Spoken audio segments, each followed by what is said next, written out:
Experience the Word of God anytime, anywhere for free. Tune in to our audio Bible at jehovahsaint.com.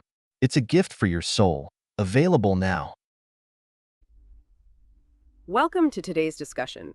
We're diving into a fascinating exploration of Jesus' portrayal in two major religious texts, the Bible and the Quran. It's a topic rich with history, theology, and contrasting perspectives. Indeed. The differing, yet sometimes surprisingly similar depictions of Jesus in these sacred texts offer a unique lens through which to understand both Christianity and Islam. Exactly. The sheer number of mentions alone is striking.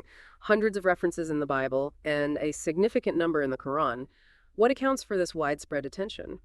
Jesus' impact on history is undeniable. His life, teachings, and perceived divinity have shaped civilizations.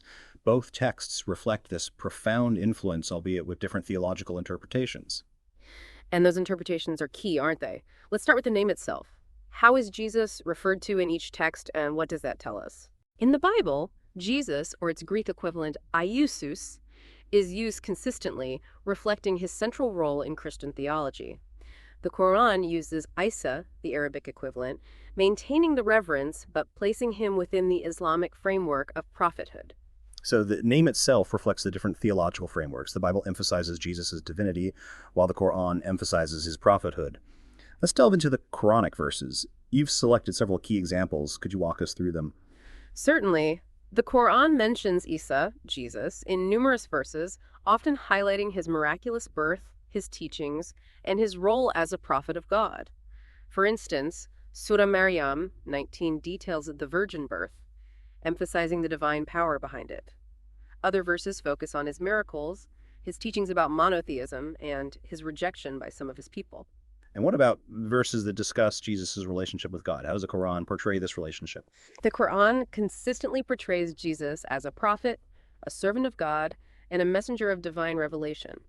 He is never depicted as divine in the same way as in Christian theology. Verses like Surah Al-Ma'idah 572 explicitly reject the idea of Jesus being God. So the Quran emphasizes Jesus' humanity and his role as a prophet within a larger lineage of prophets, including Moses and Muhammad. This is a crucial distinction from Christian theology. Now let's turn to the Bible. What are some key verses that highlight Jesus' role in Christianity? The Bible, particularly the New Testament, presents Jesus as the central figure, the Son of God, and the Messiah prophesied in the Old Testament. Verses like Matthew 1:21, which foretells his birth and his role in saving humanity from sin, are foundational. John 14:6, I am the way, the truth, and the life, encapsulates his central role in Christian salvation. And the crucifixion and resurrection, how are these events portrayed and what is their significance in Christian belief? The crucifixion and resurrection are pivotal events in the Christian narrative. They are seen as the ultimate sacrifice for humanity's sins and the proof of Jesus' divinity and power over death. Luke 24:6-7 recounts the discovery of the empty tomb and the announcement of the resurrection. So we have two very different, yet in some ways complementary portrayals of Jesus. One emphasizes his divinity and sacrificial role, the other his prophethood and message of monotheism. How do these differing perspectives impact the followers of each faith? The differing perspectives shape the core beliefs and practices of Christianity and Islam. Christians center their faith on Jesus' divinity and the path to salvation through him. Muslims revere Jesus as a prophet, but their faith centers on the oneness of God and the prophethood of Muhammad. And what about the common ground? Are there any shared beliefs or values that emerge from these different perspectives? Both faiths emphasize the importance of ethical living, compassion, and devotion to God.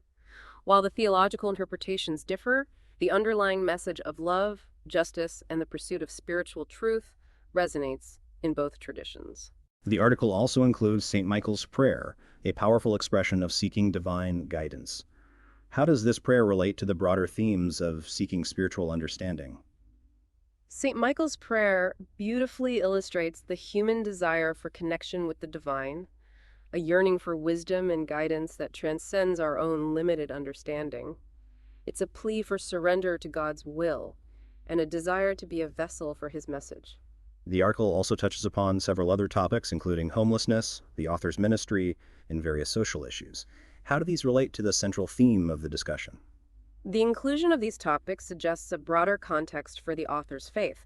It highlights the application of religious beliefs to real-world concerns, such as social justice and humanitarian efforts. The author's ministry seems to be an attempt to live out the teachings of Jesus, regardless of the specific theological interpretation. It's important to note that the article reflects the author's specific theological perspective. How important is it to consider different interpretations within both Christianity and Islam? It's crucial to acknowledge the diversity of interpretations within both faiths. There's no single monolithic understanding of Jesus or his teachings within either Christianity or Islam. Understanding these diverse perspectives is essential for respectful interfaith dialogue. This leads us to the importance of interfaith dialogue. What are the benefits of engaging in respectful conversations about these differing perspectives? Interfaith dialogue fosters mutual understanding, breaks down stereotypes, and promotes peace and cooperation. By engaging in respectful conversations, we can learn from each other, appreciate the richness of different traditions, and find common ground in our shared humanity. How do sacred texts like the Bible and the Quran contribute to, or sometimes hinder, interfaith understanding? Sacred texts can be both a source of inspiration and a source of conflict. They can provide a framework for understanding different faiths, but they can also be interpreted in ways that reinforce divisions. Careful and nuanced interpretation is crucial for promoting interfaith understanding. So, to summarize, the portrayal of Jesus in the Bible and the Quran offers a fascinating case study in how religious texts shape beliefs and practices. While the theological interpretations differ significantly, both traditions emphasize ethical living, compassion, and devotion to God. Precisely. The differences highlight the complexities of faith and the importance of respectful dialogue. Understanding these differences, rather than allowing them to create division, can lead to a richer appreciation of both Christianity and Islam. And the common ground, the shared values of compassion and justice, remind us of our shared humanity. The article's inclusion of social issues like homelessness underscores the importance of applying faith to real-world problems. How can we bridge the gap between theological discussions and practical action?